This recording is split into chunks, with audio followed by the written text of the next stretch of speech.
all the things that have happened up until this point, which is why I go to therapy to try to sift through some of this stuff. My give a fuck tank is so empty now. Yeah. And it's true freedom when I'm on stage, because one, losing my father was the greatest pain I've ever known to this point.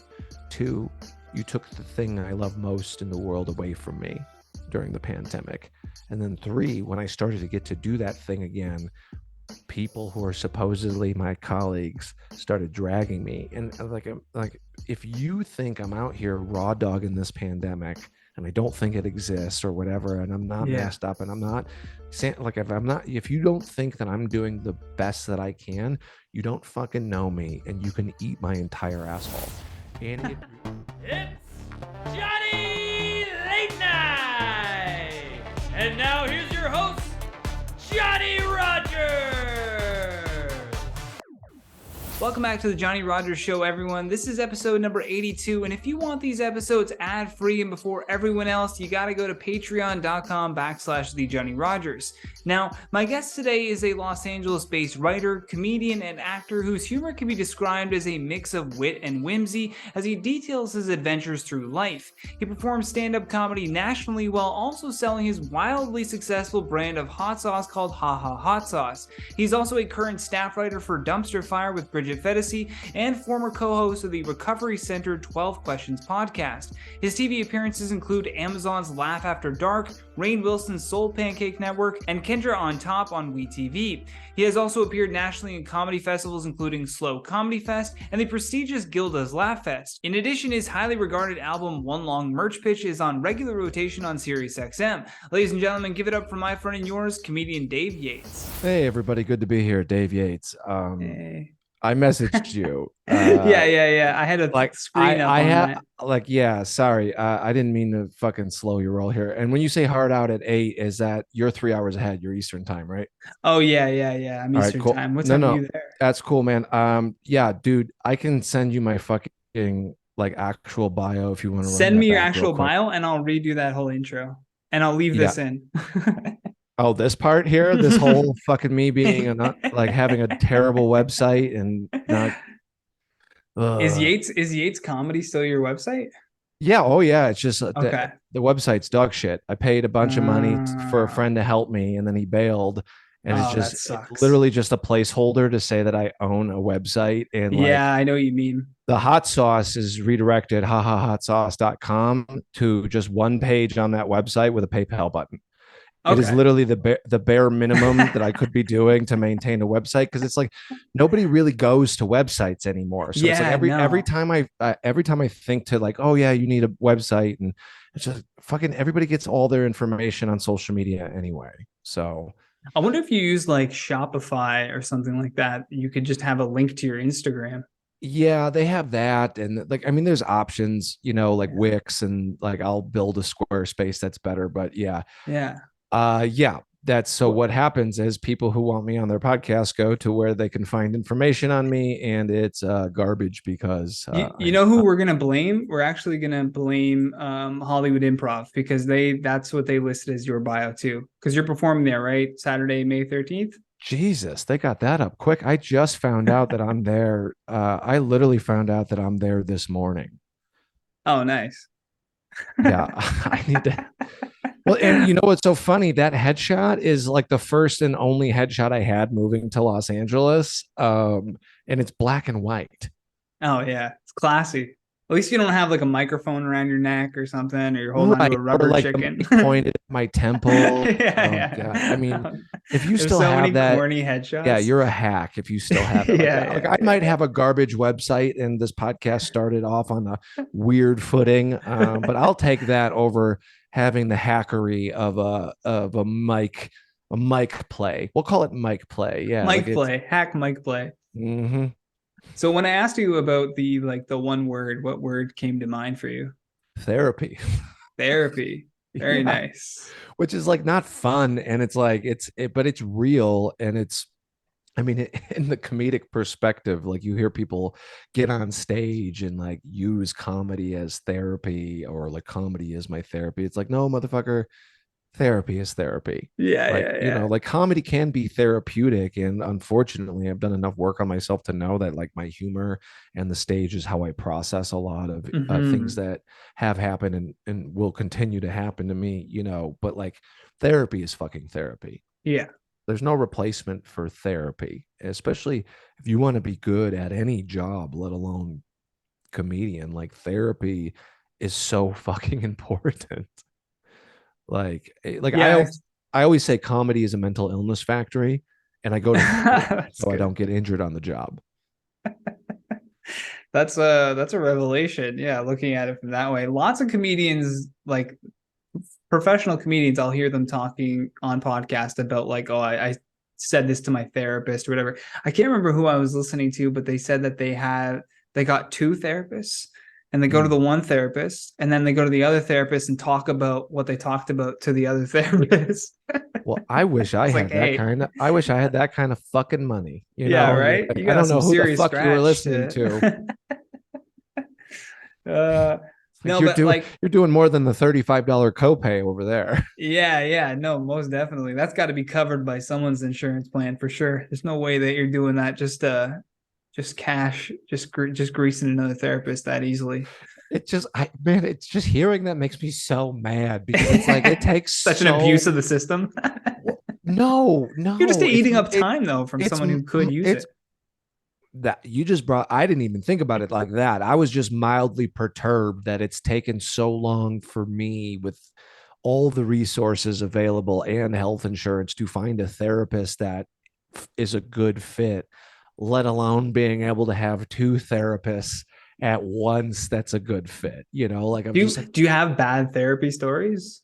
oh, buddy, Like a yeah. bad moment where you're like this It's guy or all this bad. lady, I don't It's know. all bad. Like it's Oh like wow. it's like for me, and this is just my opinion, like I have had a good therapist here or there, and I've had good moments in therapy over the past, I'm gonna say since 2019, actively Okay. seeking a therapist, right? But it is so hard to get help, let alone find help that fits what you need, right? Hmm. That I mean, I've gone through trial and error with so many therapists, and it's not like I'm picky. Like a lot of the beginning of 2021, it was finding a therapist that took my fucking insurance because the therapist I was Mm. seeing over the pandemic, heart of the pandemic, from 2020, beginning of 2020 throughout, like the company he worked for just stopped taking my insurance after a year's worth of work with this man.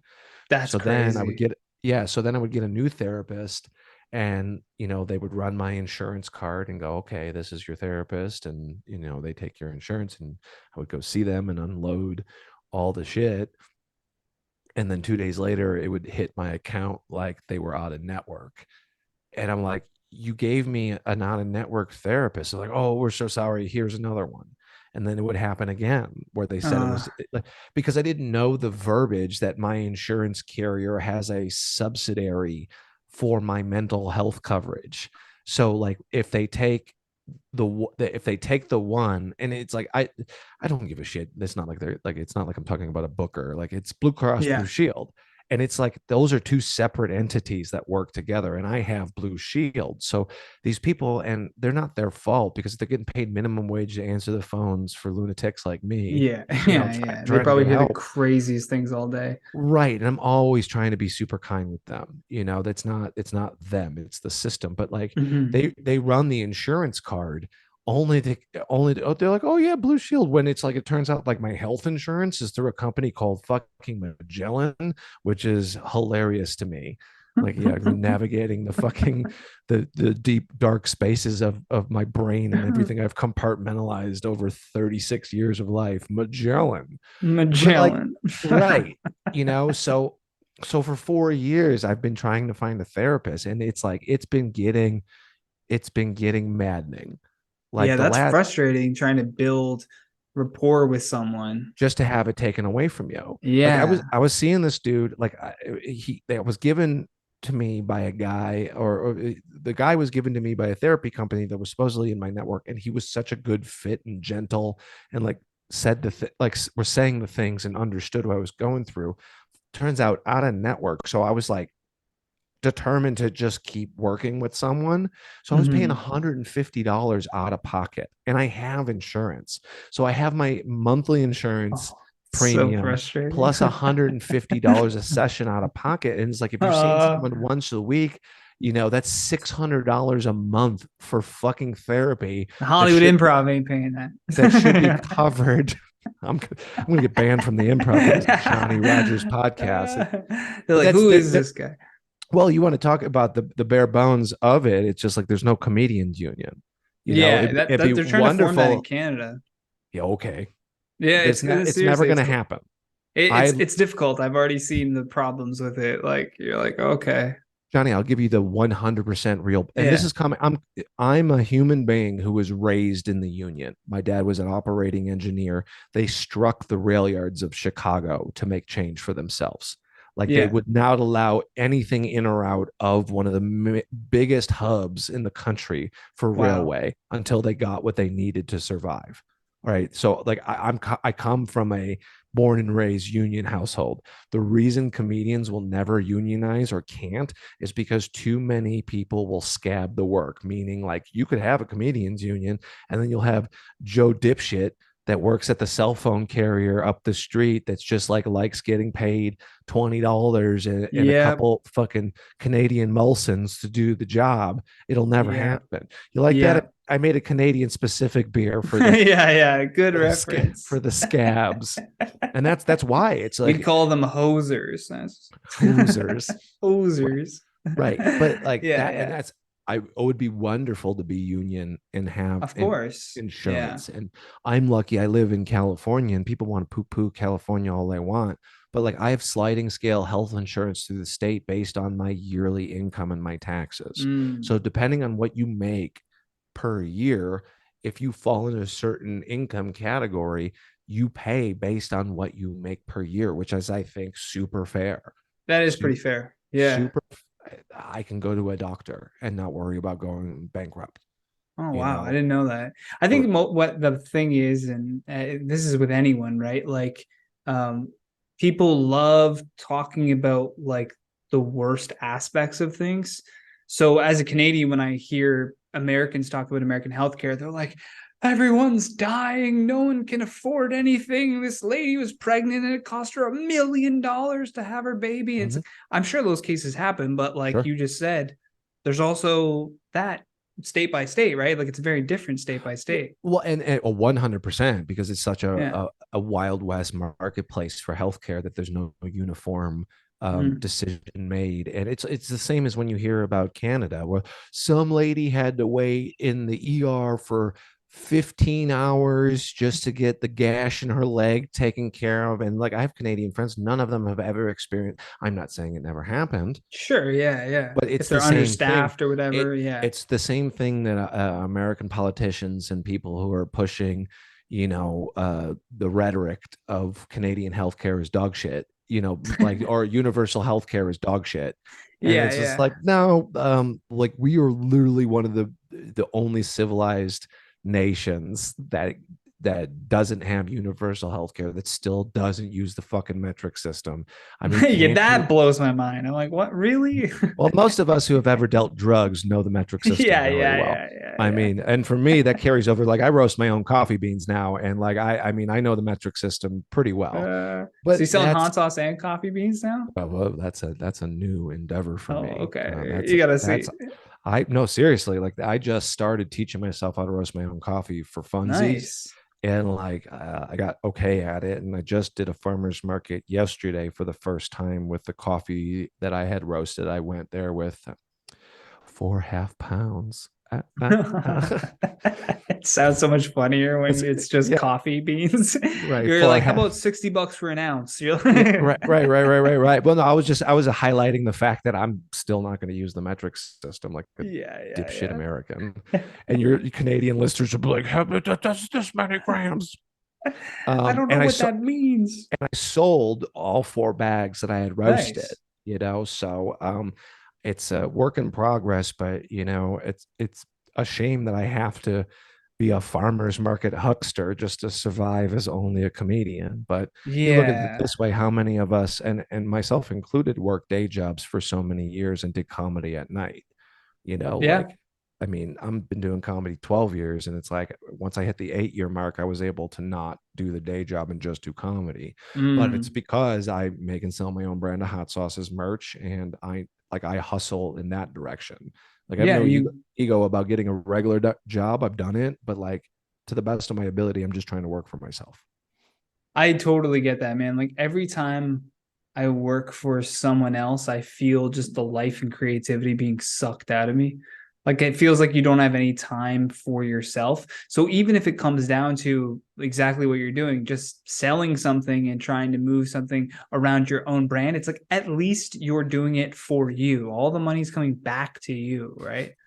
Oh yeah, and then like how much or how little of it's just it's one of those things where like that you make a valid point. Like, I had to sit really during the pandemic or the heart of the pandemic. I always say that because who knows? Like, people are still getting sick. Like, I don't want to There's still fucking, people with masks on, yeah. yeah. So but like during the heart of the pandemic, when I was finally allowed to like sit with everything because it wasn't running like a workaholic all the time, I'm like, oh yeah, like you worked two jobs for 8 years straight.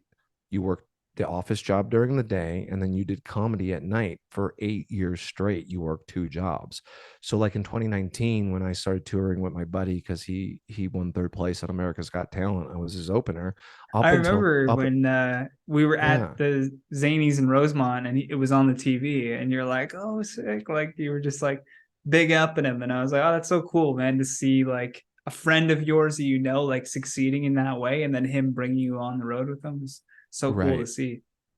And I was able to quit the day job. I mean, I quit the day job before he and I went on the road together, and just there's a long story in that, but in a nutshell, my father got sick and I worked the road. I've always worked the road to be around him while he was dying. So Mm. like that was the catalyst for me quitting the day job. And then, as the stars would align, Ryan Niemiller, who's very funny. If you're listening, please check out his stuff. Now when I'm out in public and I see a child staring at my arms, I like to pretend that I'm discovering them for the first time too. They're like, what are you? Oh my God! What happened? Tell us about it! He won third place on America's Got Talent, and we went gangbusters until the world shut down. And then when the Wow. world started opening back up again, we were working again, which was a whole nother ball of wax. It was like weird to be doing 50 tickets sold in a 200-seat room. Just And because of the COVID. Yeah. yeah, and also to have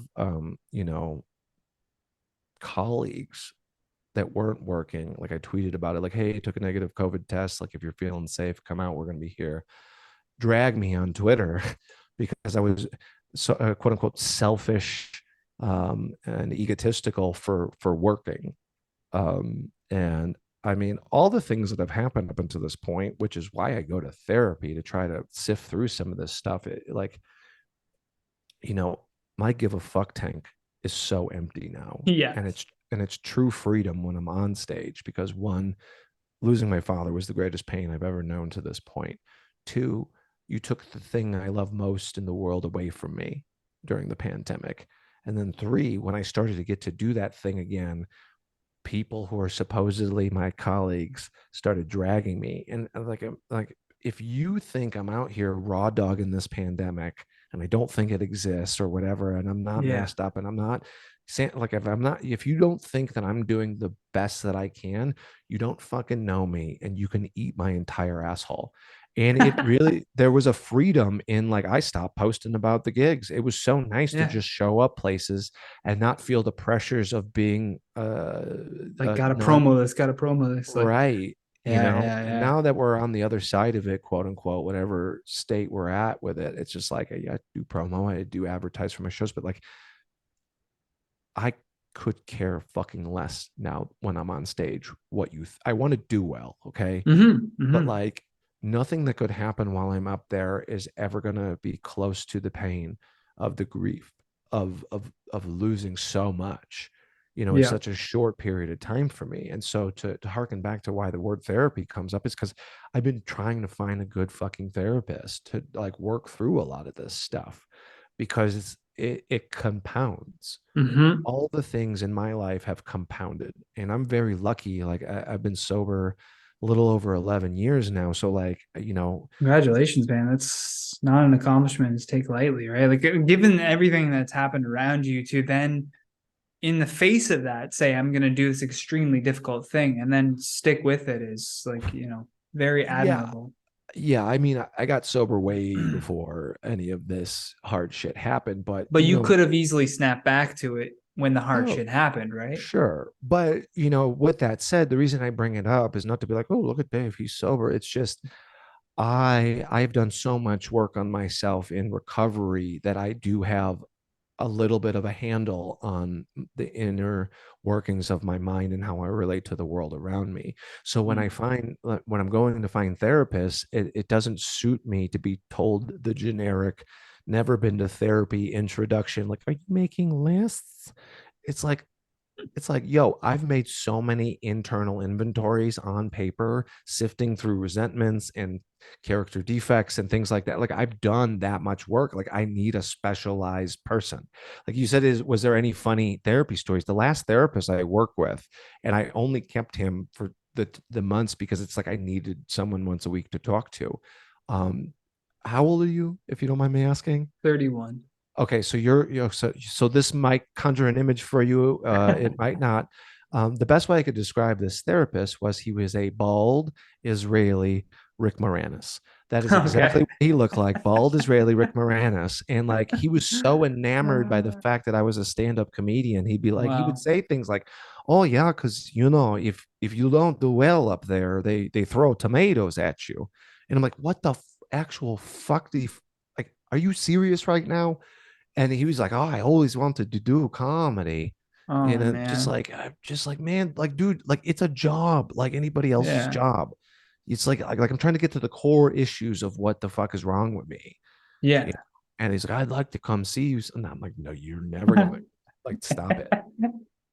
You're like, you want me to point you out or something from on stage? Doesn't that ruin this whole confidentiality thing that we got going? Right. Oh, And man. it's like I just needed someone to take my word for it that like I've been Hmm. doing this 12 and a half plus years. I'm a very fortunate individual that I've been able to make a living doing stand-up comedy, filing taxes as a comedian, It's like fantastic. and it's a rarity, and it's Yeah. becoming increasingly more and more rare as the market changes. And if you don't have XYZ hundreds of thousands of social media followers and stuff, like a working feature and like a C room headliner, like or off weekend headliners at some good clubs, it's like they're not even giving guys like me one-offs anymore. Yeah. Yeah. Like Because they'd unless I rather just get some TikToker in there, fill the space, and then 100%. And make the I'm money on not the holding bar. against that TikToker or that Of business course. model. Like, I want the club to survive. Yeah. Yeah. It's why I sell hot sauce. It's why I'm pivoting. I do voiceover. I do writing stuff. Like I do a lot of all of it. Hmm. And like someone asked me recently, they're like, what is making it look like for you? And it's like, well, technically I've already made it because I've paid all my bills in a calendar year telling jokes, right? So you can't beat that, man. Like when you tell people that, they go, "What?" Like when I tell people that, like for a living, I do like during the day, I do YouTube consulting where I just help people with their YouTube channels, help grow them. And so that's knowledge that I'm learning for myself. I edit videos and then I tell jokes at night. Like people are like, "The fuck? Like, what do you Right. mean?" it's Right. it's hard to like wrap your head around that business model. Right. And my goal, do you have any goals? Like, what does it look like for you? And I'm like, I just want to make a living doing the things I like doing, creating things that make people happy and working with my friends. That's all I want to do. I don't need to be famous. I don't need to have $1 million. I just want to feed myself doing the thing I love to do. Because I could go sell cars tomorrow and be good at Mm, it. Like, it's thousand just percent. I sell my own shit better than anybody. So like, yeah, give me put me in any car dealership for 6, and I thought about this too. I was like, well, pick a car you want and go work for that car dealership for Yeah, 6 months as an elaborate ruse to just get a free vehicle and just make yeah. enough money to buy yourself a new car and then fucking dip. But like, I don't care about that shit. Like, I care about this shit. Yeah. And I don't think I think it's a completely worthwhile endeavor to try to make a living doing the things you love to do. Because the flip side is I have so many people in my life that I've grown up with or become friends with that aren't comedians, that do a job they fucking hate during the day just to be able to go on vacation or go see concerts or to like Twice a that's year. right, right. Like, Like, it's like I think you should be able to make a living doing the thing you love, and then like, still take vacations and things like that or whatever. But like, that's the thing. I have plenty of friends that do shit that they hate just for that week or two every year, and life is just too fucking short for blows my me. mind. For me, like, Yeah. that business model doesn't work for me. So every month that starts and all the bills hit and I go, how the fuck am I going to do this again? you know Maybe I But you should. figure it out, right? Like that's the thing. Is like the drive is so great for the passion that you just figure it out every Right, time. And you right. amaze yourself too at what you're able to put together to get Well, those bills paid. and I have to remind myself I've never not figured it out. Mm. I've never not been able to hustle. Like, I've had that feeling where it's like, look at your fucking calendar. You're not going to be able to do this. And then you blink and then you're like, okay, I figured out how to do it this month. And it, that's why so many people don't do this. It's like, it's such a heavy weight to every month not know. Like, I was joking with someone who's like a working professional. I said, imagine that you had to apply to be an accountant every single day of your life and prove to people that you're Yes. good at Yes. Yeah. accounting. Yeah. That's what being a stand-up comic is. I have to apply for the same job I've been doing well for Yeah. over 12 years now to prove that I'm good, and Dude. to varying degrees of, I guess, for lack of better terms, gatekeepers, from club owners down to the dipshit open micer that just has lucked himself into a hot fucking room in the city Yeah. to Yeah. be like, well, can I see a 30-minute motherfucker? Yeah. I have an album on Sirius XM radio. You can They're fucking like, I lick need my three taint, angles. lick my Yeah. taint. Yeah. And it took a long time for me to just, to say I'm very good at this job. And it's not really an ego thing. It's like, I'm very good at this job. Mhm. There's no room in this country you can't fucking drop me in, and my batting average is going to speak for itself. I don't Well, say. you said Go you've ahead. been doing it 12 Yeah, years? 12 and a Something half. like that? Mhm. So if you had been doing anything for 12 and a half years, you would classify yourself as an expert. You know what I Yeah. mean? Like I if you mean, were an it's 10. accountant If for we were 10 doing years, if we're doing the 10,000 hour thing, there it I mean, is. I'm Yeah. comparing myself to the discipline that it takes. But like, if you decide I'm going to become a doctor, there is a track, and Mhm. you 4 years undergrad, 4 years graduate, 4 years plus of post grad, and then you do, your residencies and things like. But there's a timeline, and at the end of 12 to 15 years, you're a fucking doctor. Yeah. There's no timeline here. No. There's no quote unquote like making it really, right? Like it to me, making it is what you said earlier. I can pay all my bills with telling jokes on stage. Made Right. it. I made it. Everything else Right. is just whipped cream on top Well, of well, this. because here's the thing. Because if I look at making it being like having a million views on a clip, I don't, and I know people who it's nothing against them, but I know 100% I'm better at this job than they are. So Yeah, is that making it? yeah. And I don't fault those people either. Like, people want to get all up in arms, and the comedy purist nerd shitheads are like, well, so and so's they're tick. So what? If Yeah, that yeah, if yeah. that comedy club stays open, so what? Get TikTok famous then. Yeah. So it's like to try to just do the work to like post a clip every fucking day on Reels, Shorts, TikTok, all that, Snapchat, like you're getting and all of just them, yeah. and just stay out of the results. That's the hard thing. Yes. to let the comments like, this isn't funny, don't quit your day job. I'm like, what? Don't quit. What do you mean? Don't quit the day job I don't fucking have? Yeah. Like, or this There's isn't no fun. there's no But talking to those people though. Like I worked on no, YouTube channels with millions of followers for like I worked as a host on them for about 4 years. And no matter how good you thought the video was, there's always someone who had something to say. And it was like about your hair looked weird, or doesn't like they didn't matter. like how you pronounce something. Like it doesn't matter. Right. Not they don't It's know like, you personally, so what you're the fuck? not funny. It's like, do you have fucking ears? I'm Yeah. destroying in this clip. I Like, there don't are get that people either. It's like maybe it's clapping. just not for you. Have you ever thought of that? Like I can Right. hear country music and it could be an award-winning country music song. I just don't like it. It's, I will never, and this is, we'll keep bringing it back to therapy. It's because Yeah. therapy is so hard to fucking get in this country, or there's still such a stigma about it. Like, I grew up in the Midwest, and it's like it was just a blue collar. The only therapy I ever knew about growing up was cracking beers and staring into a bonfire. That was therapy. That was like, long week, hate your job, Yeah. that's, and over again. So the fact that like YouTube comments or comments on social media, I will never understand that mental illness.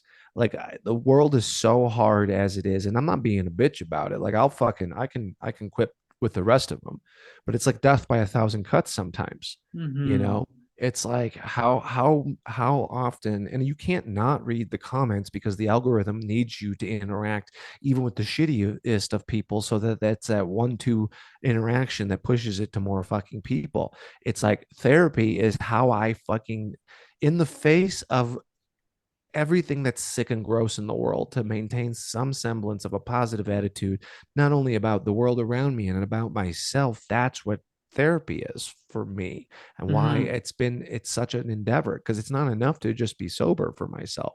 Like, I don't have the luxury anymore to just like numb out, like, and I Yes. don't care what someone does to get right, or to maintain or deal with this I'm waving around. Yeah. Like, if you got to smoke your weeds, do it.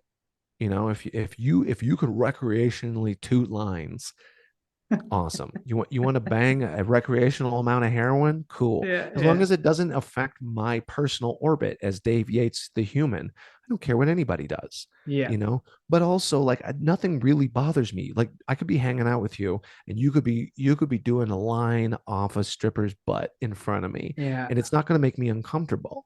Do you think it's because you're a comedian? Because that's my thing. I believe that I don't really give a shit what anyone around me is doing as long as it's not directly harming me, because I love being open to having that story. Whatever of this person, this is a character that I'm meeting almost. And it's like, if they're a stranger, especially, it's like, I'm going to have a very interesting interaction right now that could be fuel for a joke later.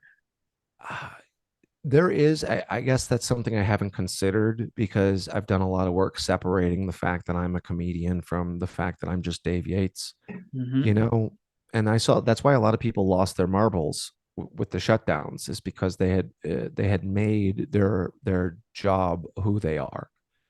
And so I think the reason it doesn't bother me what other people do is more of a recovery based thing. That it's like, I don't get bonus chips for recruitment. Like, I want you to live your best life, Yeah, Um, that's funny though. but the only thing that bothers me ever, Yeah. and I'm working on a bit about it right now, but it's like, you'll read online like, sober from cocaine 7 years, don't even miss it. It's like, you still smoke hella weed and drink IPAs, which is Yeah. fine, which Yeah. is fine. Harm reduction, a beautiful thing. Like, I know friends that used to bang heroin, and now they just drink their IPAs and smoke their weed. Much better for you. Yeah. Uh, but don't say that's Legal fucking too. sober. Yeah, yeah, Don't yeah. say Don't call that's yourself sober. straight edge. No, no, no. That's not so. It's not sober. Yeah, Like, yeah, 'cause it's yeah. like, have you ever felt every feeling for a fucking decade? Mm-hmm. Did you ever go through a global pandemic with nothing but cold brew and exercise? Did you raw dog a global pandemic?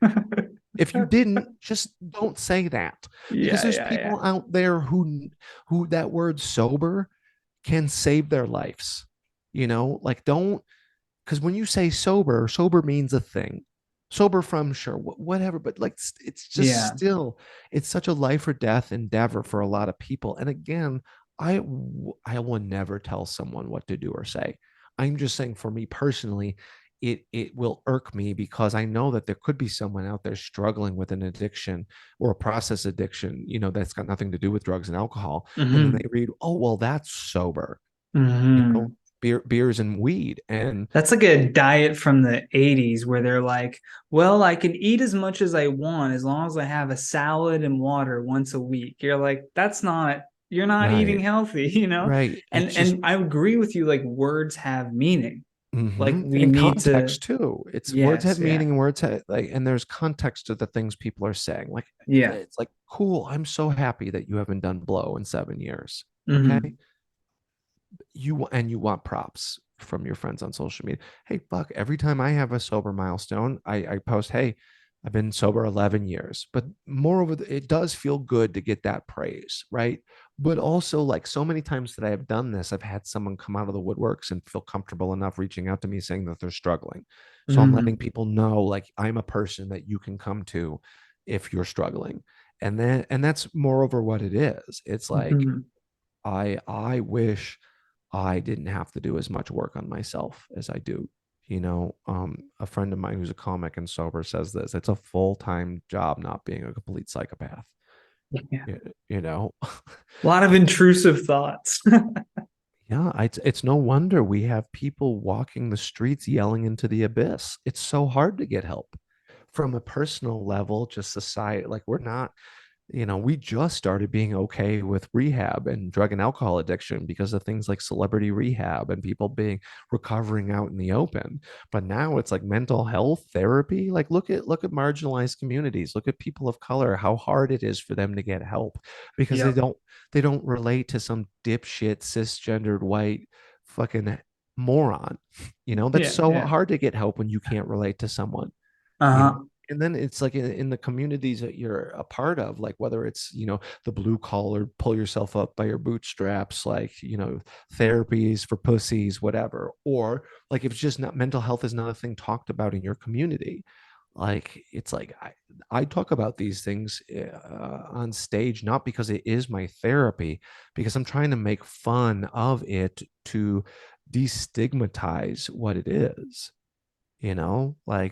Like therapy is a good thing. And I'm not saying everybody needs it. Like if you got a brain that doesn't need it, fucking A. If you've gone to therapy and you've completed it and you're better, perfect. It's I'm not talking about a one size fits all thing. I Hmm. just want to leave space and the door open for the person who doesn't think they can take another day of this life, that they can walk through that door. I feel like, well, I have this kind of running thought that's been going on in my head of the educational system overall. Like, there's so many things where people talk about, like, they never taught us like, how to pay our taxes or like how to create like a good diet for ourselves or how to like talk really in an interview or even just communicate and meet new people and how to, and I think what's going to happen is with like ChatGPT and all these new AIs that are coming out, there's going to be no need for a student to regurgitate a 5,000 word essay on just a teacher talking at them. There's going to be more hands-on skills, and along with that, I would hope an introduction of therapy at the high school level, where it seems like there's so many things going wrong there that, at least to your point, you could decide this is something I want to keep doing, or I think I'm good. I can just go about my life. I hope that the generations now are the last generations to ever have to go to a home economics class, and Right. instead we teach what to do when a parent dies, like what to do when your best friend dies in a car accident, you Yep. know, how to process, how to meditate. I would have much rather learned how to meditate than make a birdhouse for my mother, like Yeah. knowing what I know now. Yeah. And to your point with AI, it's like it's already here. Yeah. And it's here in such a way that we didn't know. And now that it's just become a popular thing to talk about, and it's like we're past the point of no return. Like, I mean, look at the writer's strike right now. A lot of the writer's strike right now, yeah, it's a money thing and it's a contracts. And again, I support the union, but it's also a part of it is automated some of these jobs that these people have been paid well and with benefits to do. It's you're either going to adapt or you're going to die, and it's the same thing in stand-up comedy. I remember when I first started and YouTube was becoming a thing, and an old headliner was like, man, I used to roll around the country with a box full of my VHS submission tapes, and I would drop them off at comedy clubs. I'm like, yeah, you can send an email now, right? He's like, I Yeah, didn't yeah, know, yeah. fucking The bullshit. old cats in Toronto always had the tape recorder, which I thought was so funny. This little I like it. cassette tape. Well, see, I was like, that's I cool. like a cassette tape recorder just for Uh, the listening back processes, Sure, yeah, like yeah. hearing yourself. Like I think there's still value in that, Hmm. but it's either adapt or die. And I'm happy to report that this comic, he is currently having wild success with his clips because he was fantastic. So there was the gap in his career where he was like, no. And then now, since he's putting his shit out there, now people know who he is and he's able to work, which is great. And like It's with the AI fantastic. shit, I was telling another comic friend of mine that's scared of the future with it. I'm like, yeah, like it's gonna suck. But we are live entertainers, and there's gonna come a point where our value, I would hope, is increased because it's going to be the only time that you're not being entertained by a robot. Yes. Yeah, yeah, yeah. This is Like, actually a creative person that's on stage, that this has come from their mind. How right, unique is that in a world right. where everything else you see online was probably generated by some robot?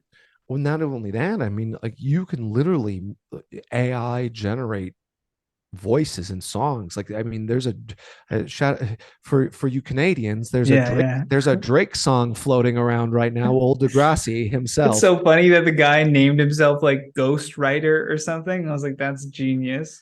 Well, there's a Drake song floating around that was made by AI, and you can't tell the difference. You can't anymore. And I even saw one that this guy started doing where it's like Joe Biden, Donald Trump, and Playing Barack video Obama games. playing video Yeah. games together. Mhm. It's just And unbelievably hilarious. And right. you couldn't tell. Nope. It sounds like this is actually happening. Right. So it's like I have hope, because hope is really all we have, is Yeah. that like being a live entertainer still has merit and value to the people, and I'm talking about younger generations and things. So, Yeah. what I talk about taking care of my head, like, I mean, no matter how crazy technology gets, it's like I still am responsible for my own suffering, Mhm. like that to me has been the biggest horse pill to swallow as someone who's endeavored to like be a healthier and conscious human being. Is like the pain is the pain, but the degree at which I suffer is my responsibility. Yes. Yeah. Yeah. It's Yeah. the suffering. It's how long am I going to play this tape in my head that I'm not good enough? How long am I going to be mad at the trauma that I suffered when I was a kid? Like, am I going to keep engaging in the emotional cutting? Now, I'm not trying to dismiss anybody's pain. I'm not even dismissing my own pain, but to the degree at which I suffer is my responsibility. It just is, because nobody can control that but me. I can't change the fact that that there was abuses in my childhood. But what I can change is obviously not participating in that if I ever do decide to have children. But B, it's just like, how long am I going to live in a place where I don't accept what happened and try to move forward? And it's still, Mhm. the pain is still there. It's the suffering, it's the emotional cutting. It's how long am I going to keep telling that story that keeps me hurting?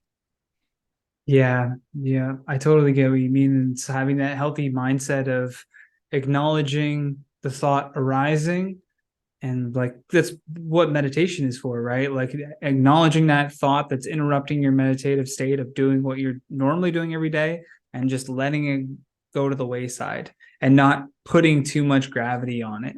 Right. And it's like, and there's so many different types of meditation because there's so many different types of brains and chemistries, like for me, like I'm ADD diagnosed. Like I'm not just pulling that colloquial, Mhm. like I'm so ADD, I can't My perfectly. legs Nope. shake. Nope. Nope. No, 100% is a thing I have. Um, what works for me is breath work, which is the controlled breathing and counting patterns, and and there and different methodologies of the breath. And I mean, breath work is bougie hyperventilating Yeah, essentially. have you tried the Wim Hof technique? My buddy keeps telling me, my buddy's one of those that jumps in the fucking ice Yeah, bath. yeah, yeah. And like, Those I people are can't, crazy. I can't do I, that. But he has a good breath I work get though. it. Like, I get it. yeah. But it's like, I can barely jump in a cold shower without fucking being a Yeah. complete But bitch. think of the health benefits, and I'm like, fuck that. It sounds like hell. Shave 10 years off my life and we'll take a hot shower, please. Yeah. But no, my Jeez. friend swears by it. He swears Yeah. by it, and I get it. And conceptually, I can. It just, there's too much fear there for me. Let me work on some of this other shit before I start jumping in a fucking ice bath. Shrinking my balls up for no reason. Yeah. So there's one question that I always ask at the end of the podcast, and is if you can make a phone call to 15-year-old Dave and give him a piece of advice based on what you know now, but it will not affect your current timeline, what would you say? What do you mean? Like I could talk to that You're talking to an alternate version of yourself at but 15. all that shit would still have happened to me. Then what the fuck do I tell this person? Like, just like, because here's the thing: if I was warned about all the terrible shit that has transpired and all the good shit, like, would that would just fucking make me too on edge? I'm going to tell you this. The one thing I would tell 15-year-old me and anybody listening out here who can maybe relate to even a small, minuscule amount of the things that I've said is be gentle with yourself. Be gentle. I never mentally abused myself into working harder or being smarter or anything. Like I never mentally abused myself into right action. Like being gentle, being like, hey, it's okay. And not the whole like, oh, you fucking spilled that all over, you fucking moron, you dumbass. Yeah. Be gentle because the world is not gentle.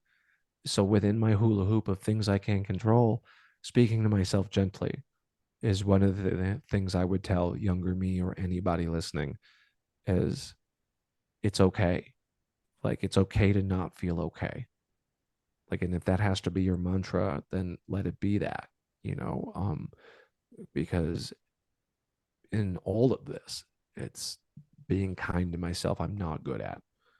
Like, I wouldn't change the things that have happened to me because I am uniquely fit to be good at the job that I do, turning situations into funny things, coping with pain with humor, and like, adding levity to hard things like death and therapy and abuse, but yeah, just being gentle, because there's so many people who just aren't gentle at all. And I'm not saying you have to fucking like that's a thing. Like, be fucking gentle. That's who I am. Like, I'm gonna aggressively say be gentle, which seems counterintuitive, but like I'm a do no harm, take no shit guy. When I say be gentle, I don't mean be a doormat. Yes, be gentle with yourself, and that, again, those intrusive thoughts, and that it's another comedian that I had on the podcast, Nick Dury, a few episodes ago. He talked about like imagining like that voice that you're speaking about that's speaking so ill of yourself. Like, imagine if that was like a real person, like saying that to your face. You would be pissed at this. Like, if this was your friend or something, being like, you fucking idiot, why would you spill? You would be like, get the fuck out of my life. Like, I wouldn't let anyone talk to me like the way I talk to myself. Right. Yeah. Like, I have to tell people verbatim, and it was told to me, quit being cruel to my friend Dave, and the imagery, and I'm a big imagery guy, that I use to compare how I treat myself when I'm not conscious of it. It's like in the movie Liar Liar with Jim Carrey, there's a scene where he realizes that maybe he can get out of court if he's too injured to continue. And he goes into the bathroom and he starts hitting his head against the wall and in the toilet and ripping his clothes apart. And the stranger walks into the bathroom. He's like, what's going on? And he looks up. He's like, I'm kicking my own ass. Do you mind? That is me. What the hell are you doing? I'm kicking my ass. Do you mind? Yeah, I love that. It's funny, a lot of people miss it, the very last scene in that movie where the firemen show up and they're kind of in the background. He's Fire Marshal Bill. He's playing Fire Marshal Bill in the background when the camera switches to the other lady with the Does he Go back and watch it. Does he put on the stuff? Yeah. It's so He's a good. Canadian too, I think, huh? Yeah, Right? yeah. Jim Carrey's Canadian. The pride of Canada. We got lots of. That's the thing with Canada is we have so many people that were like, oh, we're proud that they're like Canadian comedians born in. Like they had to leave Canada to get anywhere with their career. Like you can't take credit for that. Right. I mean, it's hard. Like, I mean, correct me if I'm wrong. Has there been any Canadian based, never left Canada famous people? I'm sure there is people who are famous Yeah. within Canada, but not I'm talking. internationally. Yeah, that's what I'm saying. Like the Yeah. Biebs is Canadian. Old Justin Bieber is Canadian. Yeah. Beyond Canadian. I know my Canadians. Yeah. Trust me. I love a Canada. I'm a Wayne Gretzky. big fan of Canada. Big fan. Majority of the people I know from Canada, real good, solid people. Oh, Always thanks, have a man. good time. I'll Always just take have the a good compliment time. on behalf of Canada. Yeah. Well, if you ever Oh. come out to Ottawa, let me know. If you do you have anything to plug? Like anything you want to shoot? It's the same as it ever was. If you want to support me, you can follow me on social media, Yates Comedy, Yates Comedy, whatever your poison of social media. You can follow me at Yates Comedy. Guys, I wasn't Yeah, following you on Instagram. well, that's okay. And And then Yates Comedy on TikTok. Yates Comedy on TikTok, Yates Comedy on Dave Yates Comedy on YouTube. But if you type in Yates Comedy on any fucking search engine, I've kind of branded myself to it all be the same shit. But a way you could support me monetarily, and this, listen, Canadians, it is expensive as shit to ship hot sauce to Canada. Okay.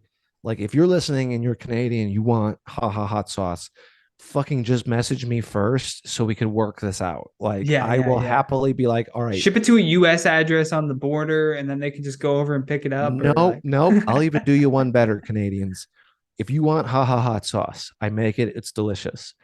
You just please DM me so we can work out just what it costs in general. I would rather get you the hot sauce and not make any money than have to fucking pay 25 fucking dollars and lose money to ship the product. All right. Yeah. It's not your fault that the intercountry transport system is wackadoo. But hotsauce.com for your American listeners, and you squirrely Canadians, just DM me. You can email me hotsauce@gmail.com, and I will work out very reasonable terms where I don't make any money, but you cover the cost of shipping and you can enjoy delicious hot sauce. That sounds fair. Yeah. Keep your loonies and toonies and we'll fucking this out. Keep your loonies and toonies.